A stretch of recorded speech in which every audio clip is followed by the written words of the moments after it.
Ladies and gentlemen, William Ruto is a very shrewd politician. And William Ruto is a schemer. William Ruto laid a trap for Felix Oduro Jalango, the Langata member of parliament. And he walked right into that particular trap. And Jalango is not the first member of parliament to walk into William Ruto's trap. I remember in 2013, some of my friends from Nyanza, very young members of parliament, walked right into that particular trap. Most of them are still unable to get out of that particular trap. This is how William Ruto does it. And in fact, if you follow politics, in 2017, he also did the same to Aisha Jumwa, Jicho Pevu, Osoro. This is how he does it. After elections, William Ruto would always identify members of parliament to work with. And after identifying them, he would call them. Luckily for him this time around, he's doing this as a sitting president. Previously, he would do it as a deputy president. So he would call members of parliament. That is exactly what he did to Jalango and the rest. He called them to Statehouse in the name of development.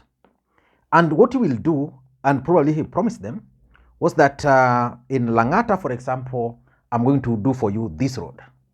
So what Ruto is going to do, is going to do that road. He's going to make that road. If there's a road, if there's a project, forget about the housing project. That was already initiated in the previous government.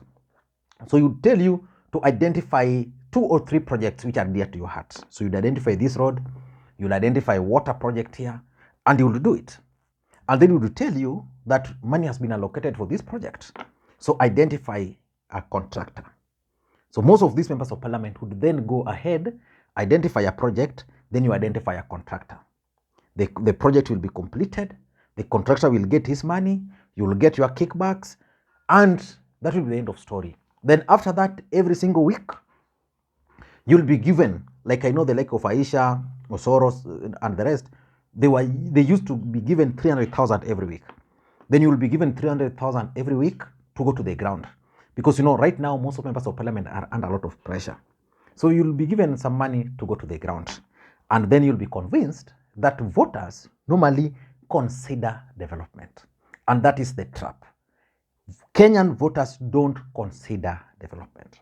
If development were to the measure of how they elect people, probably we will only have 10% of members of parliament currently in that parliament. But why would William Ruto lay a trap for Jalango? As a matter of fact, if you've been following the politics of this country, and even on this particular channel, majority of people have been asking me, why Jalango, yet there were 7 members of parliament? Jalango is the focus because he's the one who fell for the trap. Out of the 7 who went to Statehouse, I am told that one of them actually informed Raila Odinga, went there with the knowledge of Raila Odinga. He came back to brief Raila Odinga, and therefore for him, no problem. But why Jalango? Jalango because of 2 main reasons. Number one, if you look at the members of parliament who went to Ruto, Jalango is not a member of parliament from Luo. Jalango is a member of parliament from Nairobi. So which means he was the odd one out. Number 2, Jalango was heavily helped by Raila Odinga to become the member of parliament. And lastly, I'm told that a day before he met with Ruto, Jalango spent most of his time with Raila Odinga. And most people are also remembering that on the day, because he went on Tuesday, on Sunday there was a rally in Kebra. He appeared there, then he sneaked, which means he had already known that he was going to meet William Samoei Arap Ruto. But what was the real intention of William Samoei Arap Ruto with Jalango?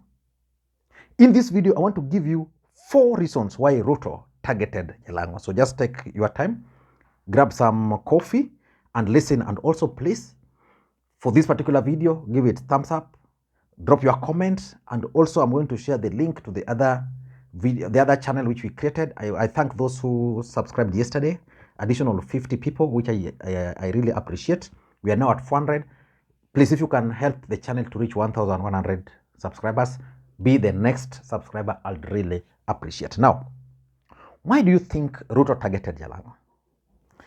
Number 1 is Langata Politics 2027. William Ruto is keen on Langata. In fact, someone was telling me that William Ruto's intention since 2017 was to have as many Kalenjins elected in Nairobi as possible. Since independent, I don't think there's any Kalenjin who has been elected in Nairobi. In 2017, he succeeded in pushing for the election of Korir, and Korir was elected a member of parliament. In 2022, William Ruto was sure that Korir was going to retain. But the fact is, Jalango from nowhere won the seat because Langata is Raila Odinga's stronghold. So how can he make sure that he wins in Langata? In fact, William Ruto won, I think there are 2 or 3 MCs, Kalenjin MCs in Nairobi as we speak. William Ruto is keen on Langata. He wants to win Langata. So how can William Ruto win Langata? Simple. Get Jalango off ODM, convince Jalango, then Jalango will not be given ODM ticket, then convince him that because of the development, because of a few money here and there, he will be able to campaign as an independent candidate. So Jalango is going to defend his seat as an independent candidate. If he will not make a tactical retreat, he's going to defend his seat as an independent candidate. Nixon Korir is going to come back and contest on UDA.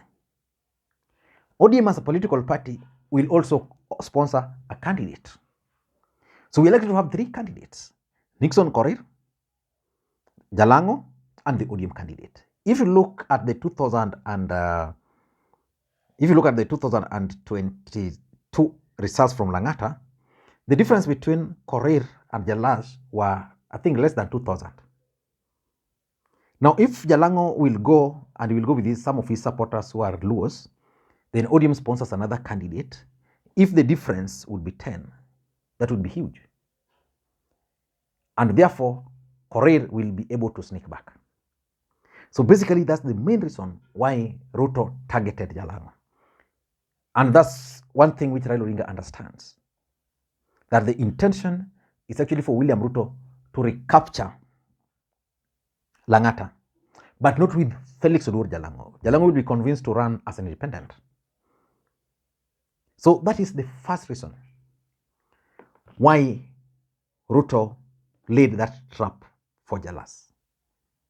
The second reason why he laid the trap for Jalas is Raila Odinga's succession politics. You know, William Ruto is already scheming for 2032. For William Ruto, he has already completed, just a minute. For William Ruto, he has already completed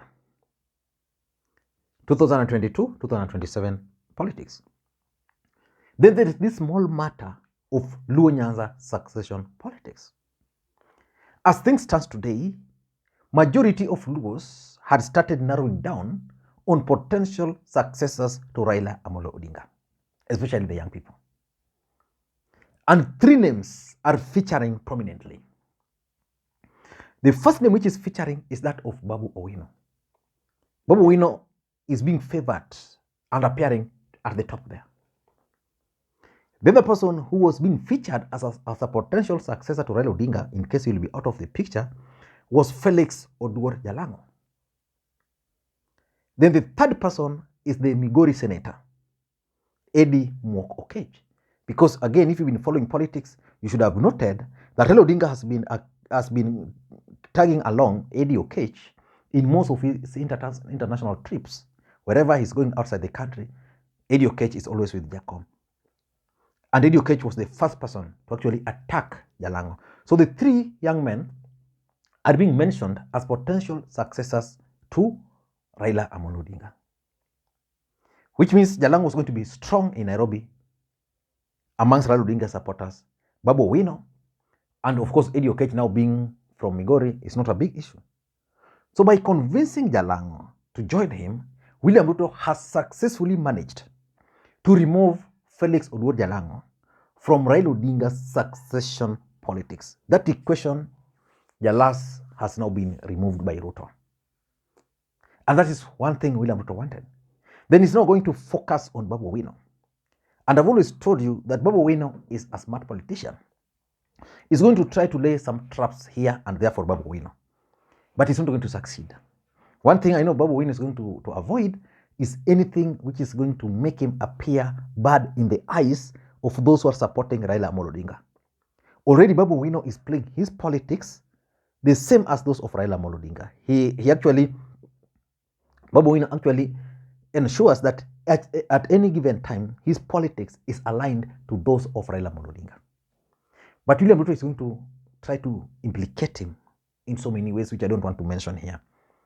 Remember, even in 2017, Ruto tried all possible means to lock Babu out. Babu won because he's a wise man and because he's Babu Owino. Otherwise, Babu would not have won in 2017. In 2022, he was lucky.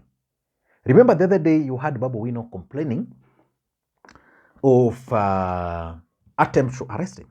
Those are part of the schemes. So if Jalango is removed from that equation, then Babu Owino will be left. They will struggle with Babu Owino. Then Eddie Mwok is not featuring much, but he has the support of Raila. So the equation will be now easier for William Samoei Arap Ruto. William Ruto wants to do what he actually did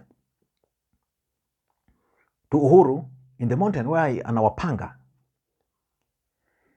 The third reason why he targeted Babu Owino, why he targeted Phelix Jalango, is game of numbers. William Ruto wants absolute control of parliament. He wants to control the members of parliament. And I want to ask you, if a vote were to be made in parliament today, where do you think Jalango would vote? Will you vote for ODM or will you vote for William Ruto? Because if he confessed with his own mouth that even if Raila Odinga had advised him not to go to William Ruto, he would have still gone. Now, what about just telling him on this particular issue, don't vote this way, the party stand is this, so vote this way? Don't think you'll follow ODM in that regard? No way. So William Ruto is keen on game of numbers, and he's targeting these particular members of parliament. And lastly, William Ruto is trying so hard to thwart Raila Odinga's rallies. Just like I said, Jalango was emerging in Raila Odinga's camp. When Raila Odinga first, after the election, appeared in a church service, the person who accompanied him was Jalango mwenyewe. Then when he made the first public appearance during that Bunge la Wananchi meeting at Jivanje, the first person, one of the people who accompanied him were Jalango mwenyewe and Babu Owino. And Jalango has been a towering figure around Raila Odinga, especially during these rallies. So by meeting these 7 members of parliament, by meeting Jalango, he thwarts those meetings. Therefore, it means Jalango will not be part of those meetings. Again, Jalango is now appreciating Ruto as the president. The meetings are anti-Ruto. And, they're even forcing Jalango to speak. You see, one of the biggest mistakes Jalango committed after going to Statehouse is that he spoke. The others have remained silent. The others who are even supposed to be sent to game to represent the president, chickened out. Jalango went further for media interviews. He went and made attempts to attend Azimio meeting. Why do you think he wanted to attend that? So let us wait and see how things are going to unfold. But the thinking of William Ruto and his team is that, and this is what is convincing Jalango, is that William Ruto can make him become a member of parliament again through the 54%. You remember the vifaranga vya computers of 2017. That is another strategy which William Ruto normally uses to convince these young members of parliament. I don't know what you think. That's my take. Again, give the video a thumbs up. Follow the link to my new channel where we talk about, I have a young man who is very good at online business. He's teaching people there. He used to write script for me, then I would do, but he's now doing it them alone. So you can follow a bit of those tricks. At least I have 2 people who have confirmed that from that, they are now able to generate a bit of money, though not well, but they've started generating some bit of money. So you'll be going through strategies of making money online. So thank you guys, and may you have a good day. Bye bye.